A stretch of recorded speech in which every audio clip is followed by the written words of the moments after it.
जय श्री केदार दोस्तों। आज की जो तस्वीरें हैं वो केदारनाथ के गौरीकुंड से है, जहां आपदा से बहुत ज़्यादा नुकसान हुआ है।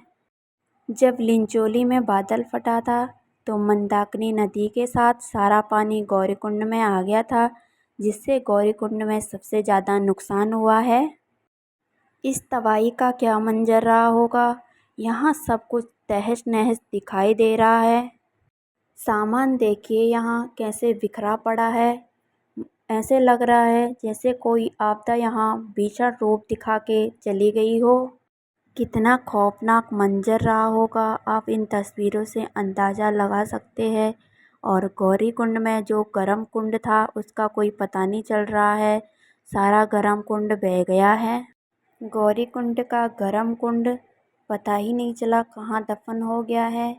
और जब यहाँ बारिश थोड़ी कम हुई तो यहाँ के लोग पहाड़ियों की ओर भागने लगे और कई लोग जंगल के रास्ते से घर पहुँचे हैं। देखिए यहाँ किस तरह से तबाही का मंजर रहा होगा। सारा सामान बिखरा पड़ा है और मंदाकिनी नदी का पानी अभी थोड़ा कम हो गया है। तो आप लोग सोच सकते हैं उस रात को मंदाकिनी का पानी उफान पे था और पूरा गौरीकुंड बहा के ले गई। तो उस दिन कई लोगों ने अफवाहें फैलाई है बहुत सारी कि केदारनाथ में बादल फटा है और जिससे गौरीकुंड में पानी आया है और गौरीकुंड भी बह गया है। तो उस दिन लोगों ने बहुत सारी अफवाहें फैलाई है। किसी ने बोला कि रामबाड़ा बह गया है, किसी ने बोला गौरीकुंड बह गया है, किसी ने बोला कि केदारनाथ फिर से आपदा आ गई है। इस खौफनाक दृश्य को देखकर कई लोगों को लगा होगा कुछ घंटों के लिए, कुछ मिनट के लिए, कि अब वो लोग यहाँ से कभी वापस नहीं जा पाएंगे। वो लोग अपने परिवार को देख नहीं पाएंगे। गौरीकुंड में सबसे ज़्यादा जो नुकसान हुआ है वो नदी के किनारे हुआ है। और जो गौरा माता का मंदिर है वहाँ का जो गर्म कुंड है वो भी दफन हो गया है और उसी साइड सबसे ज़्यादा नुकसान हुआ है। ये भी बताया जा रहा है कि सोनप्रयाग से गौरीकुंड तक आने वाला जो मार्ग है वो पूरी तरह से क्षतिग्रस्त हो चुका है और सोनप्रयाग में पहाड़ी से मलबा भी गिर चुका है, जिससे रास्ता ब्लॉक हो गया है। सोनप्रयाग से लेकर केदारनाथ तक सब कुछ ठप हो चुका है, चाहे बिजली हो, पानी हो और खाना हो, किसी भी चीज़ की कोई व्यवस्था नहीं है।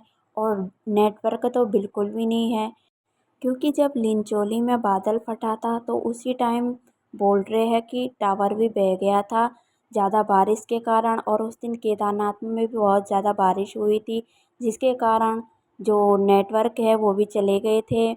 और जो केदारनाथ में जो श्रद्धालु थे या जो पंडित लोग थे उनके घरों से लोग कॉल कर रहे थे, किसी का भी फ़ोन नहीं लग रहा था। और लोग 2013 की आपदा से बहुत डरे हुए हैं, जिसके कारण लोग फिर से डर गए कहीं केदारनाथ में फिर से कोई प्रलय ना आ गई हो, आपदा ना आ गई हो।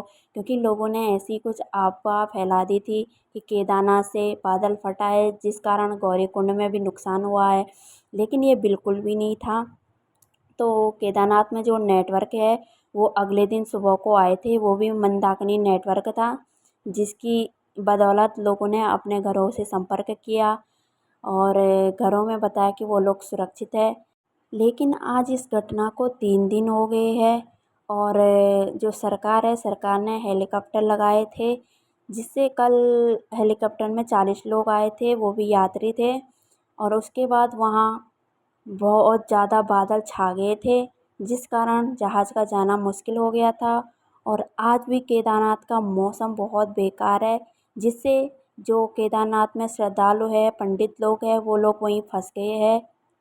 सोनप्रयाग से लेकर केदारनाथ तक जो रेस्क्यू का कार्य है वो अभी भी जारी है और हज़ारों की संख्या में यहाँ यात्री फंसे थे। और कई लोग तो पंडित लोग भी हैं जो वहाँ फंसे हुए हैं। तो अभी करीबन 4000 लोगों को सुरक्षित उनके घर तक पहुँचाया गया है और कई लोग अभी भी वहाँ फंसे हुए हैं। जो लोग केदारनाथ में फंसे हुए हैं उनके लिए कोई भी सुविधा नहीं है, ना ही वो अपने आप अपने घर तक पहुंच सकते हैं, क्योंकि जो रास्ते हैं वो हर जगह से ब्लॉक हो चुके हैं। और वो लोग वहीं फंसे हुए हैं। मैं भगवान केदारनाथ से प्रार्थना करूँगी उनकी रक्षा करें और वो लोग सकुशल अपने घर पहुँचे। तो दोस्तों, मौसम के बदलते हुए मिजाज के कारण जो रेस्क्यू कार्य है उसमें बाधा बन रही है।